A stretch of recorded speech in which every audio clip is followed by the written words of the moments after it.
L'Union européenne a décidé d'augmenter les tarifs de 45,3% sur les véhicules électriques produits en Chine. La décision intervient après des enquêtes de haut niveau qui ont provoqué une rupture entre le bloc et des représailles de Pékin. Plus d'un an après le début des enquêtes sur les subventions, la Commission européenne imposera des tarifs supplémentaires allant de 7,8% pour la marque américaine Tesla à 35,3% pour la société chinoise SEC, en plus du tarif standard de 10% de l'UE sur les voitures importées.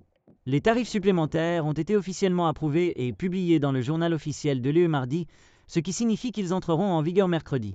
La Commission, qui supervise la politique commerciale du bloc, a déclaré que les tarifs étaient nécessaires pour lutter contre ce qu'elle qualifie de subventions injustes, y compris le financement préférentiel et d'autres aides financières, ainsi que les terres, les batteries et les matières premières évaluées en dessous du prix du marché. L'UE déclare que la capacité supplémentaire de 3 millions de véhicules électriques chinois par an est le double du marché du bloc.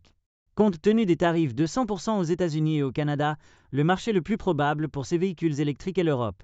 La Chambre de commerce de Chine dans l'UE a déclaré qu'elle était profondément déçue par la mesure protectionniste et arbitraire du bloc et était découragée par le manque de progrès substantiel dans les négociations pour trouver une alternative aux tarifs.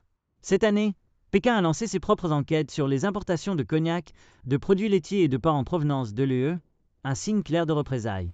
La Chine s'est également opposée aux mesures temporaires de l'UE à l'Organisation mondiale du commerce. Les entreprises automobiles européennes sont confrontées à un afflux de véhicules électriques à bas prix de la part de rivaux chinois. La Commission estime que les voitures électriques chinoises représentent 8% du marché européen, contre 1% en 2019, et pourraient atteindre 15% d'ici 2025. La Commission déclare que les prix des voitures électriques chinoises sont généralement 20% inférieurs à ceux des voitures électriques européennes.